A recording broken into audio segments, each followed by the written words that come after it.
அவருக்கு வயதாகி விட்டது. அவர் தன்னுடைய கட்சி மதிமுகன்ற கட்சியை எப்படி வந்தது என்பதை கொஞ்சம் அந்த பெயரோடு சேர்த்து நினைத்து பார்த்தால் தெரியும். 31 ஆண்டுகளுக்கு முன்பு நம்ம சட்டத்தில் இருக்க ஒரு பெரிய கோளாறு என்னென்னா, மக்களவைத் தேர்தலோட சட்டமன்ற தேர்தல் 5 ஆண்டுகளுக்கு ஒரு முறை கண்டிப்பாக நடத்தப்பட்டே தீர வேண்டும். அந்த மாதிரியான பாத்தியதை உள்ளாட்சி தேர்தல்களுக்கு இல்லை. எவனாவது போய் கேஸ் போடுவான். இதே மக்களவை சட்டமன்ற தேர்தலில் ப்ராசஸ் ஸ்டார்ட் பண்ண பிறகு எவ்வளோ பேர் கேஸ் போட்டாலும் டிஸ்மிஸ் பண்ணுவோம். தேர்தல் முடிஞ்ச பிறகு தான் நீ பார்த்துக்கணும். அந்த சிஸ்டத்தை ஆரம்பத்துலேருந்தே கொண்டு வந்துட்டாங்க. இல்லைன்னா இந்தியாவில் ஒரு தேர்தலும் நடக்காது. ஒரு 4 எம்எல்ஏஸுமே திமுக சிம்பிளில் தான் நின்றுருக்காங்க. இப்போ ஏற்கனவே மெர்ஜ் ஆயாச்சு. திமுக தலைவராக அவர் பேசுகிறார், மதிமுக தலைவராக பேசவில்லை. என்றைக்கு அவருடைய கட்சி எம்எல்ஏஸ்லாம் திமுக சிம்பிளில் நின்று ஜெயிச்சு எம்எல்ஏ ஆனாங்களோ அன்றைக்கே அவர்கள் சுயத்தன்மை இழந்து திமுகவோடு ஐக்கியமாகிவிட்டார். 5 ஆண்டுகளுக்கு ஒரு முறை சட்டமன்றத்துக்கு தேர்தல் நடத்தணும்னு மட்டும் வாய்க்கீழே பேசுகிறீங்கல்ல. அப்போ உங்கள் கட்டுப்பாட்டு கீழே இருக்க உள்ளாட்சிகளுக்கு ஏதாவது ஒரு காரணத்தை சொல்லி 3 ஆண்டுகளோ 5 ஆண்டுகளோ தேர்தல் நடத்தாமல் தள்ளி போடுறது எவ்வளோ பெரிய ஜனநாயக படுகொலை. இது மத்திய தேர்தல் ஆணையம் பண்ணிச்சுன்னா நீங்கள் விடுவீங்களா?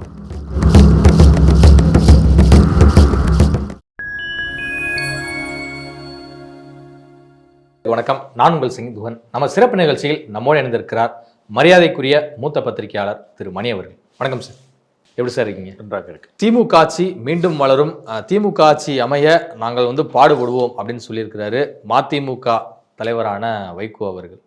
அவருடைய பேச்சை எப்படி பார்க்குறீங்க நீங்கள்? அவருக்கு வயதாகி விட்டது.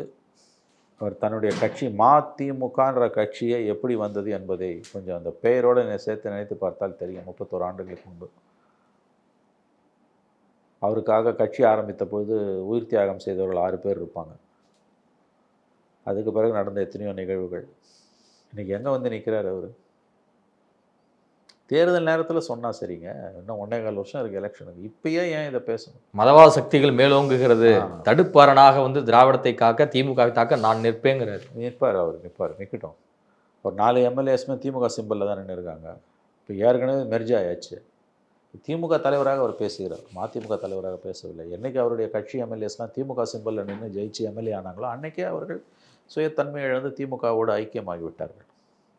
ரெண்டும் கரைஞ்சு போய் எவ்வளோ நாளாகுது, அவ்வளோதான். அவரை நம்பி வந்த தொண்டர்கள் தான் நம்முடைய அனுதாபத்துக்குரியவர்கள், அவ்வளோதான். இப்போ பேச வேண்டிய பேச்சா இது எலெக்ஷன் டைமில் பேச வேண்டிய பேச்சு இல்லையா? 1.25 வருஷத்துக்கு முன்னால் இவ்வளோ தவறுகள் இந்த கவர்மெண்ட்டில் நடக்கும்போது நான் இந்த கவர்மெண்ட்டை காப்பாற்றுறதுக்கு முன்னால் நிற்பேன்னா இது என்ன பேச்சு? இது எதை சொல்ல வருகிறார் வைகோ? கடந்த 31 ஆண்டுகளில் அவர் மாறி மாறி பேசியதெல்லாம் வச்சிங்கன்னா அது கின்னஸ் ரெக்கார்டு இருக்கும். பொழுதுக்கு ஒரு பேச்சு, நினைத்த பொழுது ஒரு பேச்சு.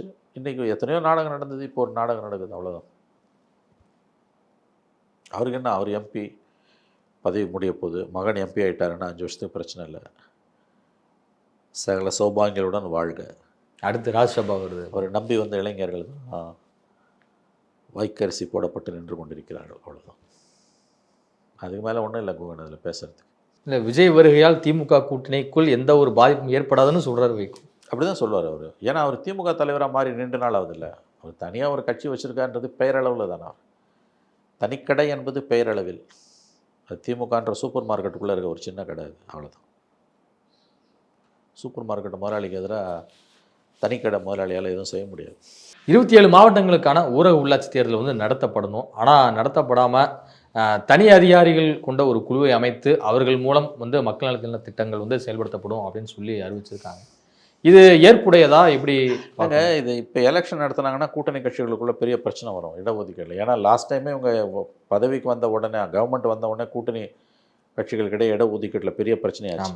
நிறைய இடங்கள்ல இவங்களே சேர்மேன் ஆகி போயிட்டா அது கூட்டணி கட்சி ஜெயிச்ச இடத்தெல்லாம், ஒதுக்கின இடத்துலலாம் திமுக போட்டிட்டு ஜெயிச்சது. எவ்வளோ பஞ்சாயத்து வந்தது ஸ்டாலின் கிட்ட. ஒரு கட்டத்தில் ஸ்டாலின் எனக்கு நெஞ்சே வலிக்குது, இப்படிலாம் நெஞ்சே வலிக்குது, அவமானத்தால் குன்றி போய் நிற்கிறேன்னாரு. தான் கட்சிக்காரங்களை ஸ்டாலினால கட்டுப்படுத்தவே முடியல. இது ஆட்சிக்கு வந்த புதுசுல. இப்போ நிறைய பேருக்கு பதவி கொடுக்கல, துணைத் தலைவர் வேணா வச்சுங்க அப்படின்னு போயிட்டாங்க. இப்போ இன்னைக்கு இந்த எலெக்ஷன் நடத்தினா தொகுதி பங்கீடுல பிரச்சனை வரும். இதுல மனக்கசப்பு ஏற்படுதுன்னா 26ல் காட்டும். அதனால எலெக்ஷனை வேணான்னு முடிவு பண்ணிட்டாங்க. அதுக்கு சும்மா சால்ஜாப்பு தான் தேர்தல் கமிஷன் அப்படி இப்படி நாடகம் ஆடுறதெல்லாம். 5 ஆண்டுகளுக்கு ஒரு முறை சட்டமன்றத்துக்கு தேர்தல் நடத்தணும்னு மட்டும் வாய்க்கீழே பேசுகிறீங்கல்ல. அப்போ உங்கள் கட்டுப்பாட்டு கீழே இருக்க உள்ளாட்சிகளுக்கு ஏதாவது ஒரு காரணத்தை சொல்லி 3 ஆண்டுகளோ 5 ஆண்டுகளோ தேர்தல் நடத்தாமல் தள்ளி போடுறது எவ்வளோ பெரிய ஜனநாயக படுகொலை. இது மத்திய தேர்தல் ஆணையம் பண்ணிச்சுன்னா நீங்கள் விடுவீங்களா? மோடி கவர்மெண்ட்டோட கட்டுப்பாட்டில் இருப்பதாக சொல்லப்படுகிற மத்திய தேர்தல் ஆணையம் இப்போ 26ல் வர வேண்டிய எலெக்ஷனை நடத்தாமல் தள்ளி போட்டதுன்னா விட்டுருவீங்களா நீங்கள்? இல்லை முன்னால் நடத்தினா ஒத்துப்பீங்களா? பொங்கி எழுந்துருவீங்கல்ல. அப்போ உங்கள் கட்டுப்பாட்டில் இருக்க உள்ளாட்சி தேர்தலில் மட்டும் ஏன் அதுக்கு ஒரு தனி தேர்தல் ஆணையம் இருக்குது, மாநில தேர்தல் ஆணையன்றது ஒப்புக்கு சப்பாது. அது எல்லாருக்கும் தெரியும். அது நாம்கி ஆவாஸ். கட்டுப்பாடு யார் கண்ட்ரோலில் இருக்குன்னு நமக்கு தெரியும். ஏன் நடத்தலைன்னா இது நடக்காதுன்னு எல்லாருக்கும் தெரியும். லோக்கல் பாடி வராது. நடந்தால் தொகுதி பங்கீட்டில் எக்கச்சக்க சிக்கல் வரும். இதில் வரக்கூடிய மனக்கசப்பு 26 எதிரொலிக்கும். கூட்டணி கட்சிகளை எப்படியாவது கையில் 200 ஜெயிக்கணும்ல. லோக்கல் பாடியெலாம் நடத்துனீங்கன்னா கீழே ரணகலமாகும். அதனால் நடத்த மாட்டார்கள். லோக்கல் பாடி ஜனநாயகத்துக்கு பெரிய சாபக்கேடு இது. ஏன்னா ஜனநாயகத்தின் ஆணிவேர் பஞ்சாயத்துக்கள். நம்ம சட்டத்தில் இருக்க ஒரு பெரிய கோளாறு என்னென்னா, மக்களவைத் தேர்தலோட சட்டமன்ற தேர்தல் 5 ஆண்டுகளுக்கு ஒரு முறை கண்டிப்பாக நடத்தப்பட்டே தீர வேண்டும். அந்த மாதிரியான பாத்தியதை உள்ளாட்சி தேர்தல்களுக்கு இல்லை. எவனாவது போய் கேஸ் போடுவான். இதே மக்களவை சட்டமன்ற தேர்தலில் ப்ராசஸ் ஸ்டார்ட் பண்ண பிறகு எவ்வளோ பேர் கேஸ் போட்டாலும் டிஸ்மிஸ் பண்ணிடுவோம். தேர்தல் முடிஞ்ச பிறகு தான் நீ பார்த்துக்கணும். அந்த சிஸ்டத்தை ஆரம்பத்துலேருந்தே கொண்டு வந்துட்டாங்க. இல்லைன்னா இந்தியாவில் ஒரு தேர்தலும் நடக்காது. மாற்றி போட்டு ஸ்டே வாங்குவானுங்க. ஆனால் அந்த நடைமுறை லோக்கல் பாடிஸ்க்கு இல்லை. லோக்கல் பாடி வரைக்கும் அது